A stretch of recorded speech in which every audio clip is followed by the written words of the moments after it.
The first complaint came wrapped in beige. Literally. A small envelope, standard issue from the Chestnut Grove Homeowners Association, arrived in my mailbox on a crisp Monday morning.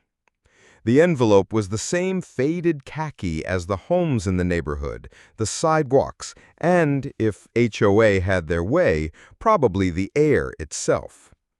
I knew before I opened it that it was going to be something stupid. Still, I held a little optimism. Maybe it was an overdue thank you. Maybe the board had finally realized the meticulously designed rain-harvesting garden in my front yard was saving water, not offending their sensibilities. Or maybe, just maybe, they had discovered who I was. They hadn't. Your house exterior, the notice read, is in violation of Article V, Section B, which clearly outlines the use of neutral tones in accordance with community standards. The shades of burnt orange, emerald, and ultramarine used in your exterior paint job are deemed disruptive, non-compliant, and a visual nuisance to the neighborhood. You are hereby instructed to repaint your property to an approved neutral palette within 14 days or face escalating fines. Signed, of course, by Karen D. Fitzpatrick, President, Chestnut Grove HOA. I stared at the paper a long time, the corners of my mouth twitching with restrained laughter. Then anger. Then something else entirely. Because Karen didn't know. Karen didn't know that I was the reason Chestnut Grove even existed. I had designed this neighborhood from the ground up. Every sidewalk, every curve of the road, every subtle elevation in the yards to optimize sunlight, airflow, and privacy. Every house blueprint, every floor plan, every zoning adjustment. Years ago, I had partnered with a mid-tier real estate development firm to bring this idea of a human-centered, color-harmonized, ecologically designed neighborhood to life. But things went sideways when corporate money, subdivision standardization, and cost-cutting developers took control. They dulled everything. They dulled my vision. My original plans were vivid, living roofs, color psychology-driven exteriors, and homes that breathed with the people inside them. But the HOA, spearheaded by Karen and her ilk, had stripped it all down to safe colors, to beige, to uniformity. I had left it behind, disgusted and disillusioned. Until 5 months ago, when I saw that Lot 57, my favorite lot, had gone up for resale, and I bought it, anonymously, under a Shell LLC, with no public-facing links to my name. Because I didn't want a ribbon cutting. I wanted peace. I wanted to reclaim the vision they'd stolen from me. I renovated, slowly, deliberately, and yes, colorfully. I painted my walls in the palette of a late October forest. I installed a spiraling ceramic fountain shaped like a blooming lotus. I embedded solar mosaics into the pavement. I restored the soul of the place, and Karen noticed. She was a tall, rigid woman with a chin sharp enough to split. "You know," she began with a smile as tight as a corset, "we have standards for a reason. Too much creativity can be unsettling." I simply smiled. Unsettling is often the first step toward beauty. That's when the smile dropped. Her eyes narrowed, like a cat spotting a rat just out of reach. "I'm sure you'll do the right thing," she said before gliding away. And then came the notices, one after another. A complaint about my yard sculpture. It was abstract, meant to echo bird wings. Another about light pollution from my solar path lights. They turned off by 10 p.m. Even a warning about my mailbox, which, yes, I had painted teal. She was trying to choke the color out of my life. But she didn't know who I was. That changed 2 weeks later. Karen hosted her beloved HOA community beautification brunch at the clubhouse, a beige stucco monolith on Maple Hollow Drive. Every family brought their own neutral-colored dish, wore neutral-colored clothes, and sat in neutral-colored folding chairs. It was like a Stepford cookout. And I walked in wearing a sapphire blue linen shirt, burnt sienna chinos, and custom sandals with mismatched straps. Heads turned. Conversation stuttered. I walked straight up to the mic during the open floor section. "I'm Isaac Hale," I said, eye sweeping the crowd. "Some of you might know me as the guy with the colorful house on Lot 57. But here's what you don't know. I'm also the architect who designed this entire community back in 2011. A hush dropped like a guillotine. Karen's mouth fell open so wide, I thought I saw a glitch in the Matrix.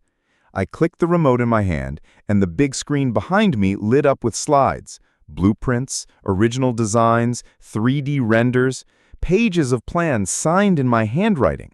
Photos of me in a Yarrow hard hat beside bulldozers and surveyors, my initials stamped on every official architectural page. And all this, I gestured, was never meant to look like a giant retirement complex dipped in khaki. Polite gasps. Some neighbors shifted in their seats. A few younger couples were smiling behind their hands. "I didn't come back to pick a fight," I continued, "but I won't let a bureaucratic regime smother creativity, especially not when it was mine to begin with. You want to find me? Go ahead. But understand that everything you're calling a violation was actually the original plan. You buried it. I'm just unearthing it." The room buzzed like a kicked beehive. Karen rushed to the mic. "This is highly irregular, and—" "No, what's irregular is you imposing your personal taste on an entire community, under the guise of regulation. You've weaponized the HOA. But you don't own this neighborhood, Karen. You merely inherited it." Silence, thick and full of static. I turned to the audience. "So, here's my proposal. I'm willing to offer redesign consultations to any family in Chestnut Grove who wants to bring some life back to their home at no cost. I'll even host workshops. The only thing stopping us is the fear of standing out." And then I left. But not before handing Karen a printed copy of the original Article 6, Section B, my original wording before her committee quietly replaced it in 2014.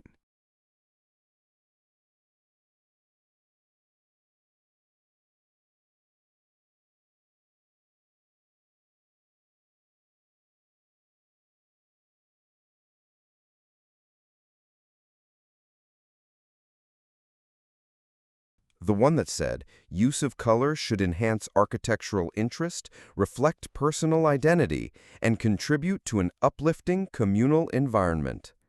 I walked out under a sky more vivid than anything Karen could paint over. But the real war had just begun. By Wednesday, my inbox had more requests than I could respond to. It started with a timid knock on my door, an older couple from 3 houses down. They'd lived in the same bland eggshell unit for 12 years and had always wanted to paint the shutters lavender. I sat with them, rolled out samples, pulled up renderings, and by Friday, I was designing their new facade with climbing jasmine and plum-colored accent beams. Word spread like color in water. Over the next 2 weeks, I was sketching, consulting, and hosting Sunday morning coffee sessions in my backyard under a kaleidoscope of hanging lanterns. Kids played, neighbors laughed, there was life again. Karen, meanwhile, was unraveling. She doubled down with HOA citations. One neighbor, Tom, a Vietnam vet with a steel hip and a heart of gold, received a violation for excessive door wreathing. His sin? A handmade copper wreath with rainbow glass shards I had gifted him. Another couple got a notice about unsanctioned lawn modifications for planting heirloom marigolds along their walkway. Karen's rulebook had become her holy scripture, and she wielded it like a sword. But she was losing control. Each new violation she issued brought more people to my workshops. Some brought cookies, some brought old architectural magazines. One teenager brought a hand-painted bench and asked if I could help him start a petition for public art zones. The HOA meetings, once stiffly polite affairs, began to splinter. Karen's loyalists, a tight clique of 5 middle-aged control freaks, argued louder each week, but the rest of the board was shifting, especially after I presented a 10-year review of the HOA's overreach, backed by resident testimonials and archival data showing that property values had dropped slightly after the stricter regulations began. I even included photos of the original design palette from my files, bright, bold renderings that made Karen's chosen palette look like the inside of a cardboard box. She tried to spin it. This is about uniformity, about standards. This is about property values. But someone called out, "Whose values, Karen?" And that was the crack. You could feel the room start to breathe again. People who had kept quiet for years began to speak. A widow who'd been fined 3 times for wind chimes, a single dad who wanted to build a treehouse, a disabled artist who wasn't allowed to paint her fence sky blue. Karen's grip was slipping. And then the final blow came from someone unexpected, her own vice president, Mark Rensley. Mark was a tall, awkward man who rarely spoke and mostly just nodded. But at the next meeting, after Karen's rant about architectural conformity, he stood up and said, "I think we've mistaken control for community, and frankly, Karen, I think you've been more interested in power than in people." Dead silence. Karen turned crimson, eyes wide. "No," he said calmly, "you are." The motion to form a color committee passed by majority vote, and I was nominated to lead it. Karen stormed out before the meeting ended. A week later, she filed a formal appeal to the HOA legal committee, attempting to block my involvement on the basis of personal bias and agenda. But the board overruled her. The documents I had provided, architectural drawings, historical records, original permits, were airtight. Even the development firm I'd worked with, now under new leadership, issued a letter affirming my foundational role in the community's design. And then came my masterpiece. I proposed the Living Street Initiative, a pilot program that transformed a single block of homes, mine included, into a symphony of eco-conscious, color-celebrating original design restorations. Each house was painted in hues chosen collaboratively with the homeowners, all connected by a shared garden path with native plants, art installations, and benches made from recycled materials. Solar lanterns lit the sidewalks. Kids chalked murals. The air smelled of honeysuckle and grilled halloumi. At the grand opening event, over 200 people attended. Even news outlets showed up. One called it the most joyful block in America. Another ran the headline, "HOA Hell Turns to Design Heaven, Thanks to One Defiant Architect." Karen didn't attend. She resigned 3 days later. The resignation letter, delivered in another beige envelope, was short and bitter, accusing the community of betraying its values and giving in to chaos masquerading as creativity. But no one read it aloud. No one even framed it. It just got tucked into a drawer somewhere like a bad memory. In her absence, the new HOA board implemented reforms. Fines required full board review. Color palettes were democratized. Yard inspections became voluntary consultations, and residents were encouraged, not punished, for personalization and self-expression. My house? It became a landmark.